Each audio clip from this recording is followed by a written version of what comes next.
우리가 살아가는 이 세상을 보면 이제 악한 자들 또 불의한 자들이 힘과 권세를 얻고 그로 인하여서 착하게 또한 주님의 말씀을 또한 순종하는 의인들이 악한 자들에 의해서 압제를 받으며 또한 불의한 대우를 받는 경우가 있습니다. 그런데 이 의인들의 그런 기도와 간구와 그들의 순수한 열정보다도 때로는 악인들의 기세가 너무나 강하게 보이고 날로 또한 악인들의 그런 권세가 강해져서 이 성도들, 특별히 의로운 우리 성도들이 하나님 앞에서 또한 세상 앞에서 이 고통을 겪는 것을 볼 때가 있습니다. 그럼 이와 같은 이러한 불의한 현실을 볼 때 우리는 어떻게 대응하고 하나님의 그러한 일하심과 선하심이 과연 어떻게 드러나야 되는지, 언제까지 기다려야 되는지 우리는 때로는 의문을 품을 때가 있습니다. 4절과 5절에 보면 정말 이 포악한 자들의 기세를 이제 표현하고 있습니다. 4절에 주는 포악자의 기세가 성벽을 치는 폭풍과 같을 때에 빈궁한 자의 요새이시며 환난당한 가난한 자의 요새이시며 폭풍 중에 피난처시며 폭양을 피하는 그늘이 되셨사오니, 또 5절에 보면 마른 땅에 폭양을 재앙같이 주께서 이방인의 소란을 그치게 하시며 폭양을 구름으로 가림같이 포악한 자의 노래를 낮추시리라 라고 지금 표현하고 있습니다. 정말 4절에서 이 포악자의 기세, 그리고 이 5절에서 보는 것처럼 이방인의 소란, 그리고 5절 하반절에 포악한 자의 노래라고 지금 말하고 있으면서 이들의 기세가 마치 폭풍과 같고 이 폭양과 같다고 지금 말하고 있습니다. 이 폭풍은 정말로 이 홍수를 말하고 있고, 이 폭양은 뜨거운 그러한 뜨거운 그와 같은 태양을 말합니다. 정말 우리가 만물이 풍성하게 자라고 또한 작물이 이제 자라기 위해서는 정말 비도 그리고 태양도 적당한 수준에서 비치고 또한 비가 내려야 됨에도 불구하고 정말 우리가 정말 아무것도 없는 이 황량한 그 사막 가운데서 이 홍수가 갑자기 발생할 경우에 그 피해는 정말 클 수밖에 없습니다. 그리고 물이 부족한 이 중동 지역에서 이 가뭄이 발생할 경우에 그들의 삶의 그런 기반이 그들의 삶의 기반을 온전히 쌓아갈 수 없다는 것을 보게 됩니다. 사막에서 불어오는 이 모래바람으로 인해서 많은 사람이 이제 고통을 겪게 되고, 갑자기 이 마른 땅 가운데 또 홍수가 나게 되면 많은 그런 생활에 그런 필요한 것들이 휩쓸려 가게 되는 것을 보게 됩니다. 이러한 현실을 볼 때 우리는 과연 이들의 이러한 포악자의 기세가 정말 가난하고 또한 힘없는 하나님만을 의지하는 자들을 압제하고 착취하고 있는 이 악인들의 그런 모습을 볼 때 정말 우리의 마음이 억눌리고 어떻게 살아가야 될지, 나도 때로는 이 삶의 그런 자세와 정말 하나님께서 말씀해 주시는 그 말씀대로 사는 것이 과연 옳은 것인지 의문을 품을 때가 있지만, 그때 하나님께서는 오히려 이 빈궁한 자들, 가난한 자들, 그리고 이 포악자들의 위세에 눌려서 정말 기도 목표는 이들을 하나님께서는 지키시고 보호하신다라고 말씀하고 계십니다. 정말 폭풍 중에 피난처시며 정말 폭양을 피하는 그늘이 되시고, 정말 우리의 그러한 이방인의 그러한 소란을 그치게 하실 뿐만 아니라 포악한 자의 그 노래를 낮추신다라고 지금 분명히 말씀하고 계십니다. 이 포악한 자들의 그 노래는 그들이 즐겁고 기뻐서 그러한 흥겹게 부르는 노래라고 할 수 있지만, 그들의 기쁨의 그러한 근거는 바로 무엇이냐면 자기가 가지고 있는 힘과 이 권세로 가난한 자들을 압제하고 또 착취해서 얻는 그러한 기쁨으로 부르는 노래였습니다. 그 노래는 정말로 탐욕스러운 마음에서 나오는 것으로 하나님 앞에서 그들의 노래는 정말 가증스러웠으며 이 연약한 자들에게는 슬픔을 더하는 그러한 조롱의 노래였습니다. 하지만 여호와 하나님은 그처럼 사악하며 시끄러운 소리를 분명히 소리를 낮추시겠다고 말씀하십니다. 힘없고 가진 것 없는 정말 하나님 앞에서 정말 하나님만을 의지할 수밖에 없는 이들을 주님께서는 그들의 기도를 들어주시고 억울하고 원통함을 갚아주시며 평안과 안식과 위로를 누리게 하실 것이라고 분명히 약속하고 계십니다. 오늘 본문 말씀 보면서 저는 정말 이사야가 오늘 본 말씀을 통해서 무엇을 말씀하려고 하는지 난 여러 번 봤는데, 제 관점에서는 이 부조리한 현실, 정말로 포악한 자들이 정말 연약하고 힘없고 권세도 없고 어느 곳 하나 의지할 곳 없는 이들이 이 포악한 자의 조롱과 그 가난한 자들을 압제하면서 그로 인해서 기쁨의 찬양을 노래를 부르는 가운데, 정말 이 상황 가운데 우리가 무엇을 바라봐야 되는지 대해서 그 이사야는 정말 이 관점과 시야를 넓혀가는 것을 보게 됩니다. 이사야는 분명히 1절에서 이 여호와를 바라봤습니다. 여호와는 나의 하나님이라고 분명히 말하고 있습니다. 여호와는 우리의 모든 세상 만물을 주관하시고 창조하시는 바로 창조주 하나님이심을 그가 믿음으로 고백했습니다.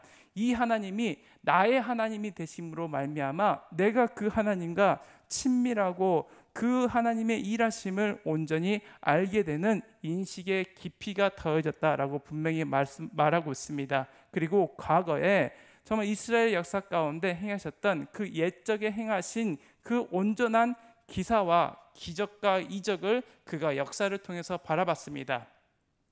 현재의 부조리한 현실을 정말 하나님을 아는 지식이 넓혀지는 가운데 자신의 삶에서, 민족의 삶에서 하나님이 역사 가운데 행하셨던 그 모든 이적을 드디어 바라보게 됐습니다. 그리고 이제는 자신을, 우리 가난한 자들을, 하나님을 의지하는 자들을 분명히 지키시고 보호하시는 그 하나님을 바라봤습니다.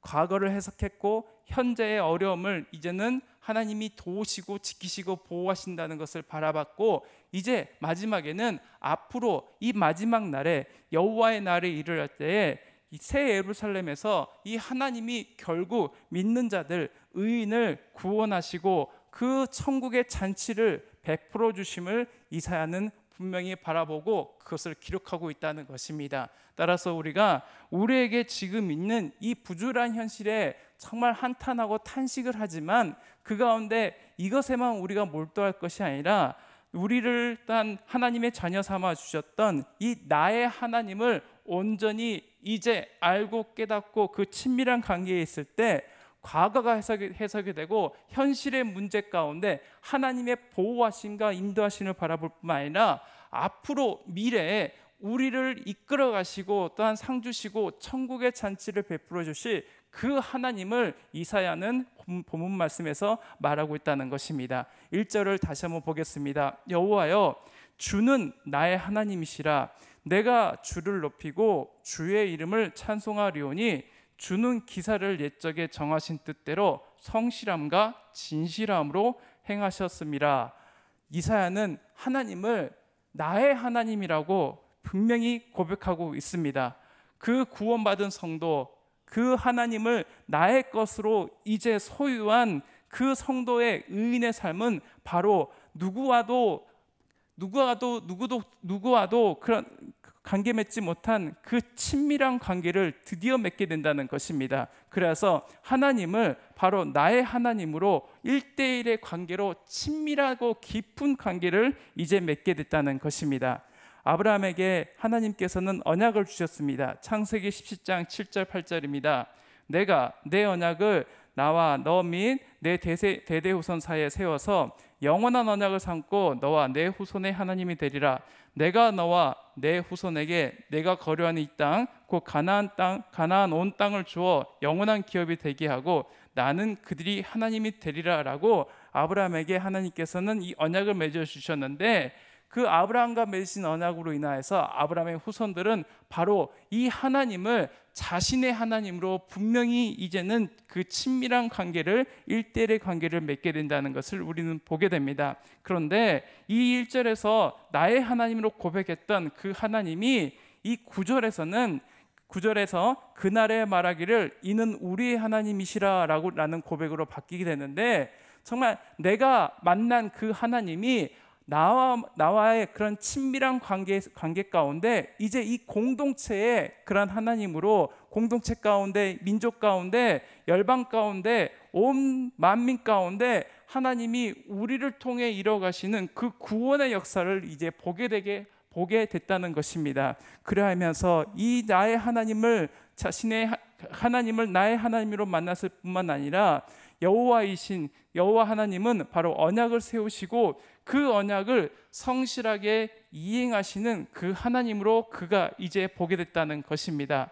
나의 하나님이 천지를 창조하신 무한한 권능과 권세가 있으신 하나님을 이제 이사야가 바라보게 됐습니다. 그 하나님은 천지를 지으신 창조주 하나님이시며 마지막 때에 정말 하나님이 작정하신 그때가 되면 심판을 행하시고 또한 믿는 자들, 의인들을 구원하실 것이라는 그 하나님을 드디어 그가 보게 됐고, 그 하나님을 굳게 믿는 그 믿음 가운데 자신에게 주어진 정말 부조리한 이 현실 가운데 하나님께서 말씀하셨던 그 온전한 그 의인의 삶을 끝까지 견디면서 하나님의 말씀을 지켰다는 것입니다. 이사야는 불의한 세상 가운데 의의 노래, 구원의 노래를 불렀습니다. 그것은 바로 아무리 자신이 삶이 어렵고 힘들다 할지라도, 하나님의 정의와 공의가 없어 보이는 이 상황 가운데 있을지라도 하나님은 결국 우리의 모든 역사를 주관하시며 끝끝내 하나님의 말씀을 지키는 자, 하나님을 의지하는 자들을 내치지 아니하시고 보호하시고 지키시고 하나님의 그 천국 잔치에 이끄실 것이라는 그 온전한 믿음이 있었다는 것입니다. 그리고 그 하나님께서는 우리 가운데 그 마지막 때에 온전한 그 천국의 잔치를 베풀어 주신다고 분명히 말씀하고 계십니다. 6절부터 8절까지 하나님께서 우리 가운데 베푸시는 천국 잔치가 묘사되고 있습니다. 제가 읽어드리겠습니다. 만군의 여호와께서 이 산에서 만민을 위하여 기름진 것과 오래 저장하였던 포도주로 연회를 베푸시리니 곧 골수가 가득한 기름진 것과 오래 저장하였던 맑은 포도주로 하실 것이며, 또 이 산에서 모든 민족의 얼굴을 가린 가리개와 열방 위에 덮인 덮개를 제하시며 사망을 영원히 멸하실 것이라. 주 여호와께서 모든 얼굴에서 눈물을 씻기시며 자기 백성의 수치를 온 천하에서 제하시리라. 여호와께서 이같이 말씀하셨느니라. 아멘. 고대 근동에서 이제 왕이 새롭게 등극하게 되면, 왕으로 즉위하게 되면 모든 백성들과 함께 축하의 잔치를 이제 베풀었습니다. 이와 마찬가지로 이제 옛 세상에 대한 심판이 모두 끝나고 새 하늘과 새 땅이 이제 건설되면 여호와께서는 만민 중에 왕으로 등극하시고, 여호와 하나님은 그 모든 백성들과 그 자리를 축하하기 위해서 천국 잔치를 베푸실 것입니다. 그때 정말 여호와 하나님께서는 우리 가운데 정말 은혜의 그러한 역사들을 펼쳐 가시는데, 24장 23절에 보는 것처럼 여호와가 예루살렘에서 왕이 되심을 분명히 말씀하고 계십니다. 이사야 24장 23절, 그때 달이 수치를 당하고 해가 붓고라 하리니 이는 만군의 여호와께서 시온산과 예루살렘에서 왕이 되시고 그 장로들 앞에서 영광을 나타내실 것임이라. 아멘. 이 천국 잔치는 모든 사람을 위한 것이지만 특별히 하나님을 끝까지 믿고 신뢰한 그 성도들을 위한 그 잔치입니다. 그 잔치가 베풀어지는 것은 바로 새 예루살렘이고 정말 우리의 그러한 천국이 될 것입니다. 그 잔치에서 여호와는 당신의 백성들에게 음식을 준비하시며 그들에게 값을 치르지 않고 양껏 그 음식을 마음껏 먹게 하실 것입니다. 이 기쁨의 잔치는 여호와가 온전하신 그 사망을 멸하시고 그 온전하신 그 통치와 자비하심으로 인하여서 영원한 생명을 가져다 주는 것입니다. 그 여호와 하나님께서는 온전히 우리를 향한 그 생명의 그런 역사를 이루어 가시는데, 사실 이러한 천국 잔치는 바로 예수 그리스도께서 이 땅 가운데 오셔서 십자가에서 돌아가셨지만 부활하시고 이 마지막 때에 이 땅에 다시 오셔서 그 새하늘과 새 땅을 펼치실 것을 분명히 약속하신 것을 우리는 확인할 수 있습니다. 이 어린 양의 혼인잔치에는 신분이나 민족이나 그 다른 것에 차별을 두지 않고 오직 여호와의 구속을 기다린 자들, 또한 하나님을 끝까지 믿고 신뢰한 자들이라면 누구든지 초청되어서 이 은혜에 일단 참석할 수 있다는 것을 우리는 또한 알고 있습니다. 그런데 6절에 보면요, 이 만군의 여호와께서 분명히 말씀하신 것이 바로 무엇이냐면 이 산에서 만민을 위하여서 이 잔치를 베푼다라고 말씀하고 계십니다. 이 마지막 때는 정말 나와 너와 이 이민족과 전민족이 그리고 나라와 나라가 구분되는 것이 아니라 이 만민 가운데서 구원받은 자들을 하나님께서는 이 풍성한 잔치에 베푸실 것이라고 분명히 말씀하고 계십니다. 이 천국 잔치는 그야말로 하나님을 믿고 신뢰한 자들에게 베풀어 주신 것으로 이 세상에서 민족이나 그러한 혈통의 구분 없이 예수 그리스도께 속한 자들이라면 하나님의 백성으로 여겨지게 되고 이 잔치에 참여하게 된다고 분명히 말씀하고 계십니다. 그리고 그 구체적인 그러한 그 천국의 잔치에서 베푸실 은혜가 7절과 8절에서 또한 말씀하고 계십니다. 7절 하반절에 또한 열방 위에 덮인 덮개를 지하시며 라고 말씀하고 계십니다. 사실 하나님은 모든 민족의 얼굴을 가린 이 가리개와 열방 위에 덮인 덮개를 제거하신다고 말씀하고 계십니다. 얼굴을 가리는 이 가리개는요, 이 근동 사람들이 이제 광야에서 불어오는 이 모래바람으로부터 얼굴의 피부와 호흡기를 보호하기 위해서 얼굴에 착용했습니다. 사실 이것을 하고 있으면 앞이 잘 안 보일 뿐만 아니라 식사할 때는 반드시 벗어야 이 식사를 할 수 있습니다. 그런데 이것이 제거된다는 것은 바로 무엇이냐면 우리가 이제 그 모든 가린 것들, 외부적인 것들, 일단 음식을 먹는데 방해가 되는 것들을 이제 벗어버리고 천국 잔치에서 마음껏 음식을 섭취할 수 있다는 것을 알게 되는 것을 일단 1차적으로 그런 의미가 있을 뿐만 아니라 정말 우리가 얼굴을 가렸던 것으로 인하여서 앞을 잘 보지 못하는 것 같이 여호와를 우리가 알고 이해하는데 이 방해가 되는 그 영적인 무지가 이제는 다 벗어지고 이제는 얼굴을 맞대고 그 하나님을 바라보는 것 같이 온전한 그 인식과 깨달음을 이제는 얻게 된다는 것입니다.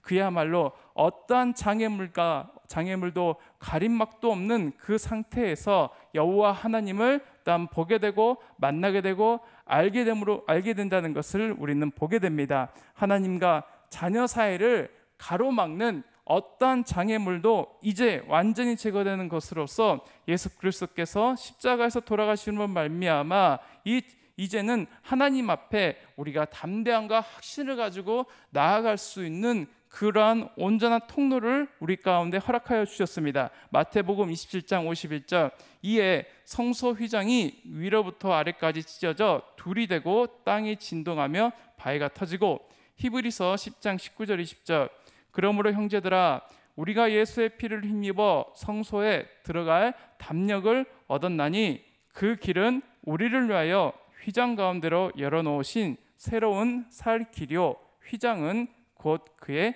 육체니라. 아멘. 예수님은 우리 가운데 그 하나님 앞에 나아갔던 그 여러 가지 장애물들과 가림막을 다 십자가에서 그 보혈의 흘리심으로 말미암아 제거하여 주셨습니다. 그래서 이제는 하나님을 아빠 아버지라 부르게 되었으며 오늘 이와 같이 우리의 믿는 성도들이 하나님 앞에 담대함과 확신을 가지고 나아올 수 있게 되었습니다. 천국 잔치는 바로 예수 그리스도의 그 은혜로 말미암아 우리가 누리는 기쁨이며 그로 인하여서 우리는 그 기쁨의 찬송을 부를 수 있게 됐다는 것입니다. 그리고 하나님께서는 이 마지막 날 그 때가 차면은 사망의 권세도 영원히 멸하실 것입니다. 8절 전반절에 사망을 영원히 멸하실 것이라 라고 말씀하고 계십니다. 사망은 사실 인간의 범죄함으로 인하여서 우리 가운데 하나님께서 내리신 형벌입니다. 사람은 결국 흙으로 돌아갈 수 없는 그러한 존재이며 단순히 흙으로 돌아가는 육체적인 죽음뿐만 아니라 우리의 영적인 사망까지도 포함합니다. 영적인 사망이라는 것은 바로 하나님의 생명이 없는 상태이며 살아있으나 하나님을 전혀 알지 못하고 하나님과의 관계가 없는 자들로서 결국 마지막에는 하나님의 진노의 심판 가운데 또한 영원한 형벌을 받을 수밖에 없는 그러한 운명을 나타냅니다. 하지만 새 예루살렘이 도래할 때 하나님께서는 우리 모든 인생의 최대의 그런 적인 사망을 멸하실 것입니다. 그래서 성도들은 더 이상 이 사망과 죽음으로 인하여서 눈물을 흘리거나 수치를 당하지 않게 될 것입니다. 요한계시록 2장 14절과 15절에서도 이와 동일한 말씀하십니다. 사망과 음부도 불못에 던져지니 이것은 둘째 사망 곧 불못이라. 누구든지 생명책에 기록되지 못한 자는 불못에 던져지더라. 아멘.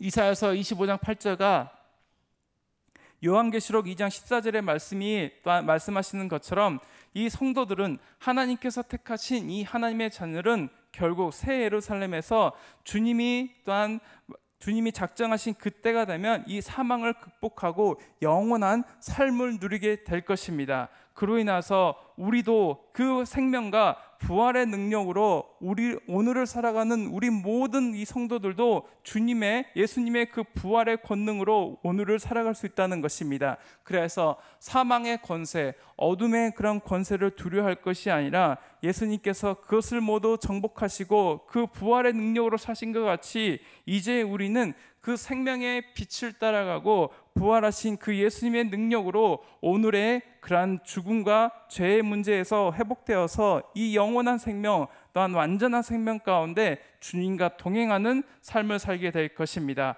그리고 여호와께서는 모든 얼굴에서 눈물을 또한 씻겨 주실 것입니다. 이 눈물은 바로 무엇입니까? 성도들이 세상에서 신앙을 지키기 위해 때로는 하나님의 자녀로서의 세상에서 빛과 소금의 삶을 지켜나가기 위해서 당하게 되는 많은 고난을 또한 말합니다. 그 하나님의 그런 자녀로서의 그런 삶을 살다 보면은 때로는 핍박을 당하기도 하고 어려움과 고난을 겪을 때가 있습니다. 그렇지만 그 가운데서도 그것을 굴복하거나 타협하는 것이 아니라 신앙을 굳게 지키는 중에 때로는 눈물도 흘리실 것인데 마지막 때는 여호와께서 우리의 눈물을 씻겨주시고 위로를 해주시며 이 세상에서 신앙을 지키다가 믿음을 지키다가 흘렸던 그 눈물과 그 고통을 다 잊어버리고도 남을 만큼 위로해 주신다는 것입니다. 온 천하를 주관하시는 그 여호와 하나님은 긍휼이 풍성한 하나님이시며 그 우리의 눈물을 닦아주시며 세상에서 상처받고 때로는 고난당하는 자기의 자녀들의 얼굴을 어루만져 주시며 눈물을 닦아주신다고 분명히 말씀하고 계십니다. 그리고 여호와 하나님은 자기 백성의 수치를 온 천하에서 제해 주십니다. 여호와 하나님을 믿고 의지하는 여호와의 백성들은 이제 정죄를 당하지 않고 영원한 생명으로 인도함 받는 축복을 받게 될 것입니다.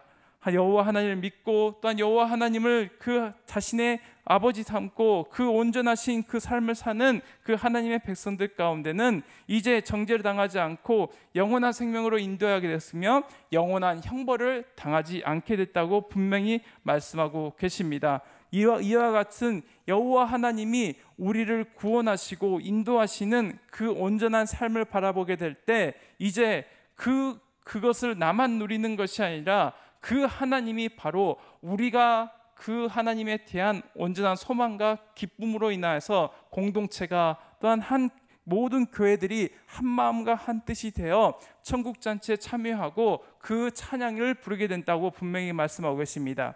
9절에 그날에 말하기를 이는 우리의 하나님이시라 우리가 그를 기다렸으니 그가 우리를 구원하시리로다. 이는 여호와시라 우리가 그를 기다렸으니 우리는 그의 구원을 기뻐하며 즐거워하리라 할 것이며 이제 마지막 날 그 여호와께서 베푸시는 천국 잔치에 참여한 자들의 그러한 한 마음과 한 뜻으로 부르는 이 찬양이 소개되고 있습니다.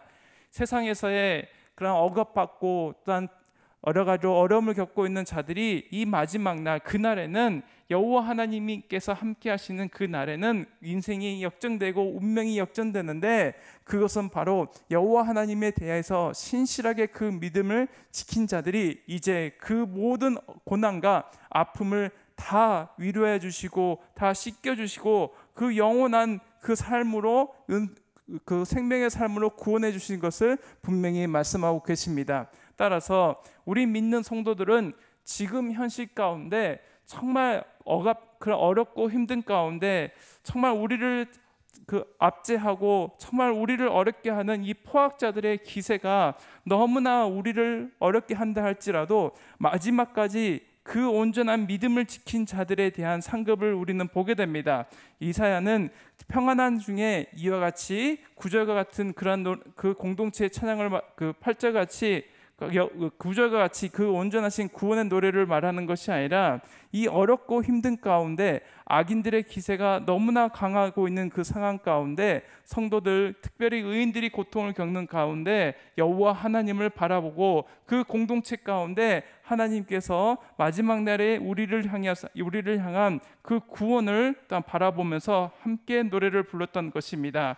우리의 삶 가운데 해석되지 않는 여러 가지 어려움들이 있습니다. 이 고난과 어려움이 왜 지금 나에게 오는지, 정말 내가 했던 것은 주님을 믿고 끝까지 신앙을 지켰던 우리의 삶임에도 불구하고 때로는 많은 고난과 어려움을 당할 때가 있다는 것입니다. 하지만 여호와 하나님을 바라는 자, 그리고 마지막 때에 분명히 하나님이 온 세상을 다스리시고 심판하실 것이라는 이 간절한 기다림 가운데 그 신앙을 저버리지 않는 자들에게는 분명히 여호와 하나님이 우리를 구원하시리라는 그 미래적인 관점에서 이 이사야는 우리에게 분명한 시사점을 주고 있습니다. 그것은 바로 무엇이냐면, 현실 가운데 우리에게 정말 어렵고 힘든 상황 가운데 그것만 바라보지 않고 나의 삶 가운데 찾아오신 여호와 하나님을 나의 하나님으로 믿고 우리의 역사 가운데, 또한 믿음의 그러한 삶 가운데, 과거의 삶 가운데 우리 가운데 행하셨던 그 놀라운 이적과 기사를 바라보고 현재를 해석할 뿐만 아니라 미래의 관점에서 이루실 그 하나님을 바라보라는 것이었습니다. 이제 우리는 눈을 들이기 원합니다. 그것은 바로 무엇이냐면, 여호와 하나님이 온 세상을 주관하시고 다스리시고 결국 심판하시고 그 믿는 자들을 구원하시고 보호하심으로 말미암아 오늘을 살아가는 우리 성도들의 삶은 바로 무엇이냐면, 여호와 하나님을 바라보며 그 마지막 때에 우리에게 베풀어 주실 천국 자체를 바라보는 것이었습니다. 그래서 오늘 우리가 정말 많은 고난을 당한다 할지라도 신앙을 저버리지 않고 여호와의 구원을 간절히 사모하며 그 여호와의 위로와 충만하심이 우리의 삶 가운데 이루어지기를 간절히 소망하는 저와 여러분이 되기를 소망합니다.